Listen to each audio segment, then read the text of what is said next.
네, 여러분들 달러의 기축통화 지위 오늘 달러 시리즈 3편이죠.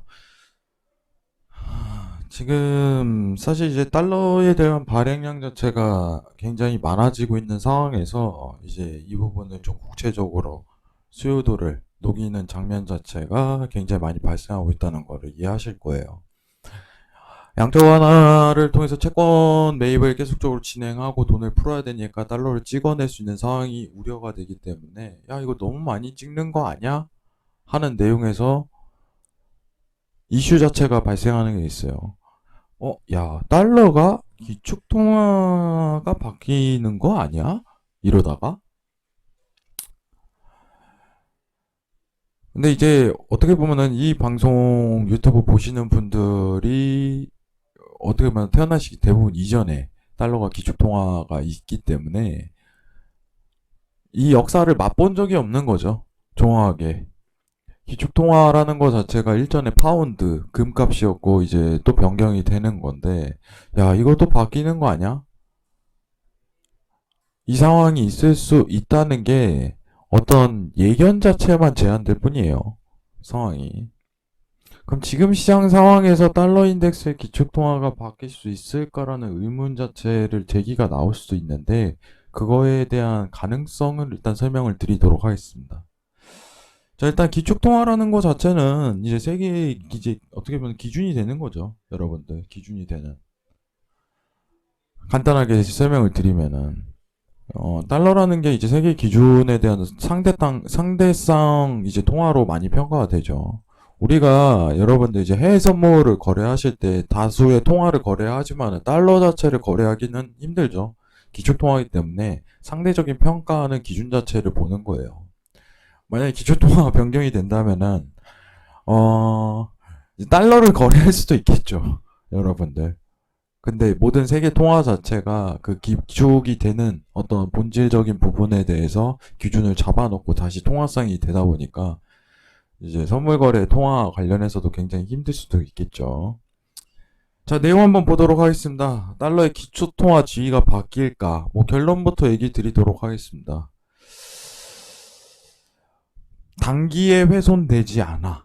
이게 결론입니다, 여러분들. 단기에 훼손되지 않아. 자, 내용을 읽어보면은 일부에서는 미국 재정 적자 확대로 미달러 지위가 급격하게 훼손될 가능성을 우려한다. 하지만 단기적으로 그 가능성 자체를 낮게 보고 있다. 이유인 즉슨 글로벌 외환 보유고를 달러가 여전히 60% 가까이 차지하고 있으며 유로화나 위안화가 기축 통화가 되기는 안정성이 떨어진다. 여기까지 팩트죠. 사실에 굉장히 가깝습니다.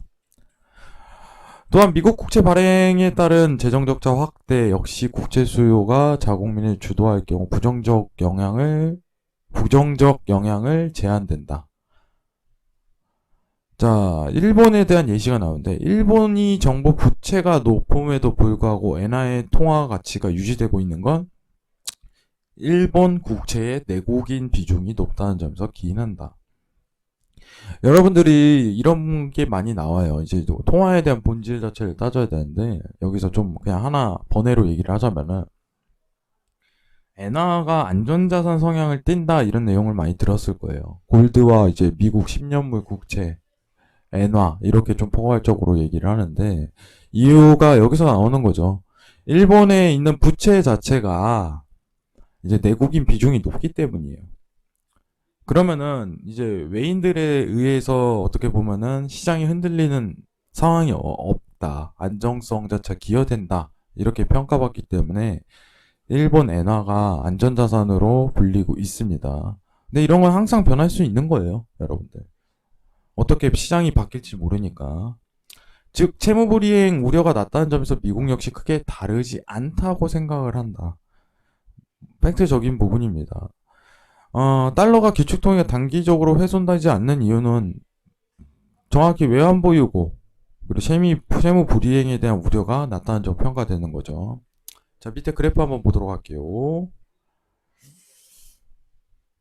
자, 외환보유고 글로벌 외환보유고를 판단하신다면은 2000년부터 지금 20년이 지났지만은 상대적으로 큰 변화값은 이루지 못했어요. 지금도 60%에 육박하는 수준으로 이루고 있습니다.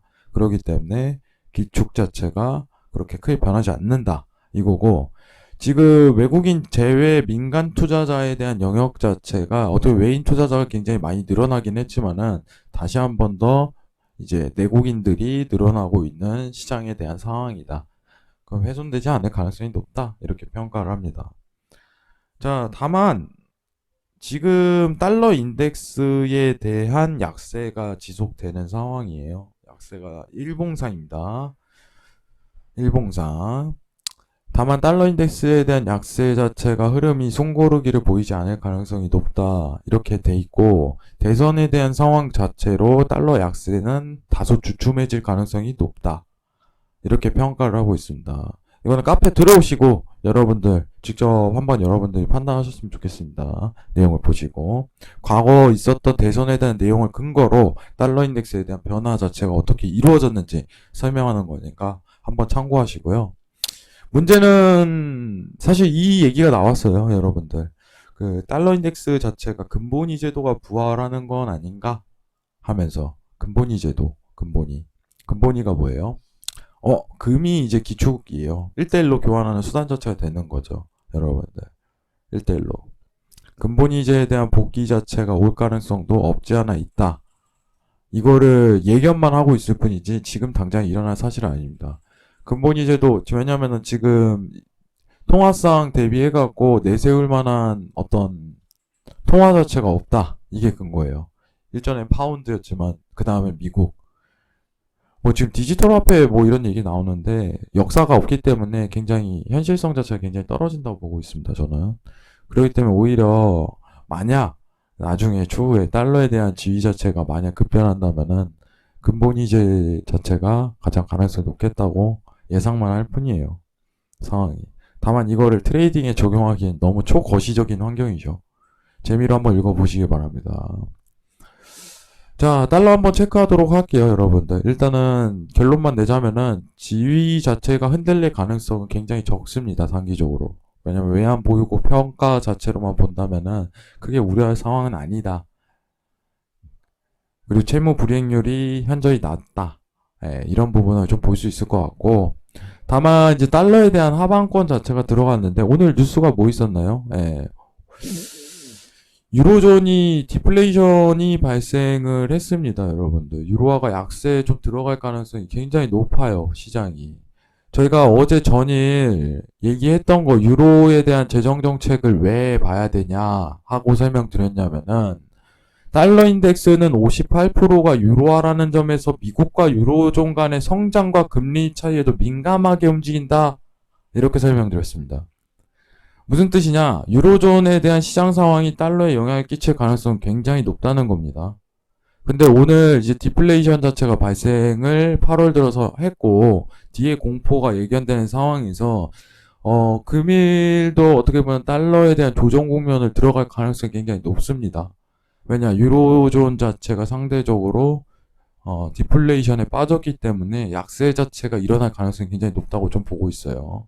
그럼 골드 분위기 자체도 오히려 더 빠질 수 있는 연출 자체가 예상이 되는 거죠, 상황이.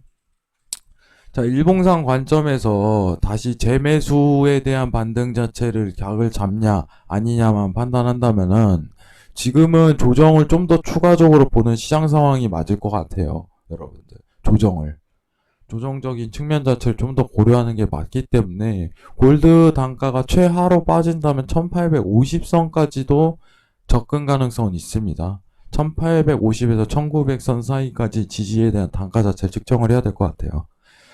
자, 오늘까지 해갖고 달러 시리즈 1, 2편 이렇게 마쳤어요. 지금 유로존 상황에 대한 게 오늘 좀 이슈적인 게 큰데 이 부분 꼭 체크하시고, 저희 카페에 들어오시면은 이슈라든가 내용 자세하게 좀 정리가 돼 있습니다. 제가 유튜브 영상을 통해서 이렇게 자세하게 설명드리는 것보다 좀 임팩트 있는 내용, 좀 그리고 간단한 설명 자체만 드리는데 추가적으로 볼 내용 자체는 굉장히 많습니다. 카페 들어오시면은 당일 차트 분석이랑 그리고 어떻게 보면은 지표에 대한 좀 정의, 이것도 계속적으로 여러분들에게 도움될 만한 내용을 올리고 있으니 꼭 참고해 주시기 바랍니다. 자, 오늘 영상 여기까지 마치도록 하겠습니다. 감사합니다. 감사합니다.